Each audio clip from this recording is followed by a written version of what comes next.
Hey guys, I'm Janet on occasion, and today we're playing the Total War Warhammer 2 Battle Replay. But this one is a very special one. This is actually round one of the Shadow Spring Tournament. So this is a tournament hosted by Shadow Online Gaming.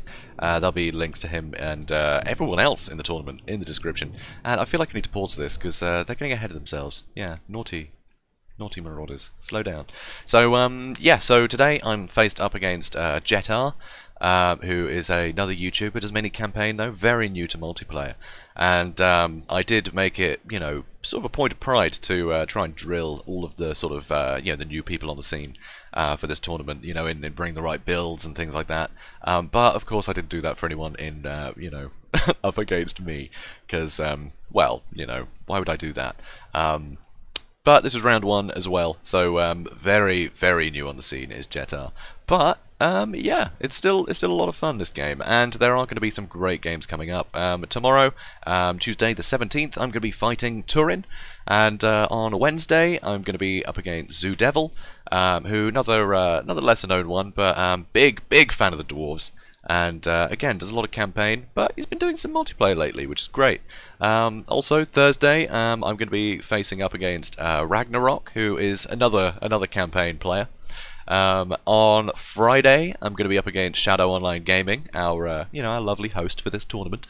And on Saturday, I'm going to be against BlackIron Battles. And Sunday there will be more matches, but I won't be in any of those fixtures. That'll be all my games for this round done. Also, there's a Group B that has Dahv plays, Gobbo King, Sotek, JonTaun, Zardar, Skabs, Deacon. Who am I missing? I'm sure I'm missing someone. Or is that everybody? Yes, I think that's everybody. If not, then I'm very sorry. So yeah, there's a lot of YouTubers. There's gonna be 14 of us in total, which is pretty cool. So it should be a fun one. So let's actually just get into this battle, shall we? It must be pointed out actually. These are all blind picks. All of our armies, they're blind. We basically just submitted the factions we wanted to play each round to Shadow, and once you know both opponents had you know put in their you know, their factions, then he let us know who we'd be up against. So pretty tense actually. So you know, we had no idea who we, you know, what faction we'd be up against when we picked our factions. So it made for a lot of mind games, you know, and a lot of people trying to, you know, bring their best foot forward against certain players, and yeah, it was very tense. It was very fun. So really cool way to do it. So yeah, let's just get into it then, shall we? Because I think I've covered the basics. So in the front line, against the Empire, I like to have Chaos Marauders. They'll do fine against, you know, state troops or whatever. They've got some missile resist with those shields, but they're cheap as hell, so I don't even really mind if, you know, I lose all of them. But they will be able to pin state troops for a while, so that's all I really want from them. Just slightly further back, I've got Chaos Warriors, and I've got Chaos Warriors with halberds. So I've got some very good anti-large here, and some very good just, you know, these guys aren't going to get killed by anything but great swords, really, or you know, heavy cav or spells. So that's pretty great. Also, aspiring champions to keep these guys encouraged and keep them in the fight for longer. It will just mean more of them getting killed, but that's fine. They're just Chaos Marauders. Who cares? Also, over here, I have a contingent of Forsaken. So these guys will be able to just chew through things like, you know, state troops or, you know, spearmen, things like that. So they're great on the flanks, and if they can get into a back line, they can just chew through basically anything, you know, whether it be artillery crews or handgunners or even free company militia can't really withstand Forsaken. So these guys will do great if I can get them into the back line. Also, I have a chariot, which will be a lot of fun, just, you know, charging it down the front line, so it'll help the marauders out by damaging everything in the front, which will be a lot of fun. So that'll be good. Also, I've got some Dragon Ogres. These guys do have missile resistance as well, which is very nice. These 25%. Also, some Chaos Warhounds and Poison. These guys are great at, well, two things really. They're great at chasing down any skirmish cav. Any light cav they can just demolish. They can just, yeah, chase them off the battlefield basically. But if they don't have a lot of light cav and they have a lot of heavy cav, the Dragon Ogres can get into that fight, and these guys can poison their opponent, giving the Dragon Ogres the edge in that battle. So it's pretty cool. And I have the same thing going on over here, which is lovely. So pretty big army, you know, truth be told. Did I mention Sartorial? He's got transmutation in lead, and he has final transmutation, so he's going to be pretty formidable. Again, huge missile resist, so handgunners and cannons and things aren't really going to hurt him, but you know, he's not going to hit very hard. His spells will be a lot of use, they'll do a lot of damage and be very useful, but in melee he's not going to be hitting particularly hard. I'm just going to have him dancing around the front line, you know, bothering infantry. So here, let's actually speed things up now. Here you can see he's got a couple of Outriders. JetR has gone very small, very elite. So here he's got 2 units of Outriders with a few chevrons on them, but yeah, I mean, anything he shoots, I mean, these guys have got silver shields, so he's not going to do much damage to them. Dragon Ogres, you know, they don't have silver shields, but they've got a lot of missile resist, so, you know, again, doesn't really matter. And they're not very heavily armoured. They don't really rely on their armour, so the armour piercing isn't really going to, you know, help them take out Dragon Ogres any quicker. They just have a lot of health and a lot of missile resist, so, yeah, kind of tough. But Chaos Warhounds are just going to chase these guys down. He really needs to flee sort of towards his lines, but he doesn't have a huge line. Like I said, very small, very elite. He's got with halberdiers on either side. He's gone with great swords in the middle, and he's got a steam tank, which is a bold, bold move against Chaos. Because, yeah, if you look at their stats, 10 melee defense, I mean, anything's going to be able to hit him. Anything that I have will be able to do a lot of damage. So it's pretty scary, you know. I was obviously going to bring like Dragon Ogres or a Shaggoth or even just Chaos Knights or something, you know, and they can just demolish these steam tanks. And when you've got such a, you know, a small infantry corps, you don't have much to protect it. And those cannons, I'm not sure what they're going to be aiming for, you know, the cannon steam tank. So I'm not sure that's a good pick against Chaos, but, you know, it's a fun one, so I'll give him that much. Also, he's got Karl Franz, again, very, very iffy here. As you can see, there's no spellcaster, so no Law of Life, so nothing will be able to heal Franz. Or anything else, so he really needed a spellcaster here, which is another big bit of advice I was giving everyone in their matches. There's just no reason not to. They just have way too much utility. You gotta bring a spellcaster. It doesn't matter who it is, it'll be better than not having one. So, you know, so Karl Franz, he can't heal, so that's rough. So over here you can see he's got Demigryph Knights, not with halberds though, just the standard ones. So these guys will do great against things like Chaos Warriors, but I'm gonna have a great time, you know, just wailing on them. With my Dragon Ogres. So things are looking a bit iffy already, just from the builds. This is definitely not a competitive pick. So yeah, sorry JetR. But he's new to this, remember guys. So the fact that he got thrown in the deep end, you know, when he said he'd do this tournament, I think is brilliant. I think we need more people to take the chance and just, you know, come into the community. Because he has been saying, actually, when I've spoken to him, he's learnt a hell of a lot. And it really seems like he has. In other matches of his, he's brought, you know, more competitive picks. He's done very well. You know, considering how new he is to this, and I think that's brilliant. So absolutely fantastic. So here you can see I'm chasing off his Outriders. Over here, he's sort of probing with Franz. He was going to help out his Outriders, he realized he can't catch. Here he's trying to get the Halberdiers around the back, but I'm just chasing everything around the back. Here I've actually sent one unit Forsaken on those Halberdiers, one on these lot. Here, Demigryph Knights are coming in, whether they're going to try and support the Outriders or, you know, go for a different target, who knows. Here I'm charging Sarthorial in.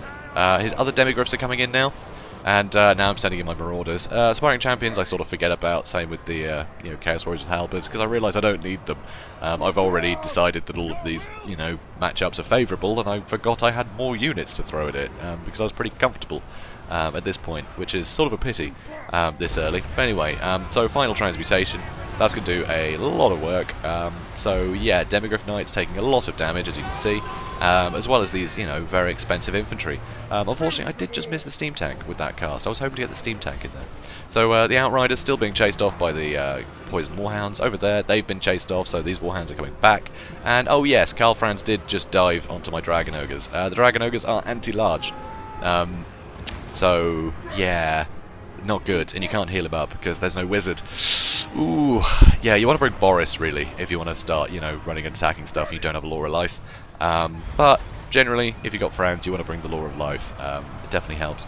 So here you can see he's got some infantry starting to come back. So these guys were terrified, but they're back. And with the Demigryph Knights helping, he does have a pretty good pocket of resistance here. Unfortunately, the other Demigryphs have been routed, and now I've got my Dragon Ogres that can come over here. These Dragon Ogres finishing off the Halberdiers. I know they're not really supposed to be doing that, but it's fine. A quick rear charge will deal with them. So here you can see the Dragon Ogres are coming in. You know, mainly for the Demigryph Knights, as you can see their flag just there. But, you know, everything else is breaking. I've used Transmutation of Lead to lower all of their stats, so lower melee attack and damage. So that's pretty rough. Chaos Warriors are coming in to fight as well. They can fight off most of this stuff on their own, to be honest. They just work wonders, Chaos Warriors. They're very cheap, you know, for how reliable they are. So here you can see everything's breaking really. The Demigryph Knights are just trying to retreat. Over on this side, the Great Swords are nearly dealt with. I'm poisoning them with the Chaos Warhounds, and actually the Marauders are doing a lot of damage. I'd hit them with a few other things, but you know, they're getting whittled down. Now the Forsaken are going to charge me the back, but they've broken already. And now I'm just wailing on the steam tank. You see, it's just taking so much damage. I just had it pinned with some Chaos Marauders for most of this fight, and that was fine. It killed a load of Chaos Marauders, but I don't care. You know, they're not worth anything to me. So, yeah, now it's being wailed on. You see, Karl Franz, he shattered. Everything's shattered now because of army losses. But steam tanks are unbreakable. But it will at least end with a bang. So that's something nice about it. There we go, some fireworks to finish. So, close victory, apparently. So yeah, very, it was pretty decisive, I'm not going to lie. But I think it's amazing that JanetOnOccasion actually entered this tournament. I think it's great, you know, really throwing himself in the deep end. And he did learn a lot throughout this tournament. Some of his later battles, you know, he's brought much more well-rounded armies. You know, he sort of catered to more sort of situations. I think it's good. He definitely improved a hell of a lot throughout this. So I think next tournament we do, which hopefully we will be doing another one at some point. Yeah, I think he's going to be a much better contender at that point, because, yeah, being thrown in the deep end, and, you know, with a load of people giving him advice every time he has a battle, you know, he's picking up a lot of things that you just don't really pick up in campaign, you know. There's a hell of a there's sort of a real entry level, you know, for multiplayer. You know, there's a certain thing, you just have to have a few things sort of click, you know, realise that you need to have certain things catered for before you can start just bringing, like, crazy stuff. You know, you've got to make sure those bases are covered, and unfortunately a lot of people just won't pick that up in campaign, because campaign it's a numbers game more than anything else. You know, you have the biggest economy, you take the most units, and you're always fighting like 2 stacks against 1, so you're always going to win, right? Unless you get ambushed or something, in which case you've got to work a bit harder, but you've still got all your skill trees and things, so it's a completely different game. So I think it's amazing that JanetOnOccasion, you know, did this. I think it's very cool, and he brought some fun units, so, you know, huge kudos for that. So guys, his link to his channel will be in the description, so campaign stuff mostly, but of course he will be showing all of his battles for this tournament, and hopefully he'll be doing some more multiplayer afterwards, which would be good. I think we've got him hooked, which is a good thing.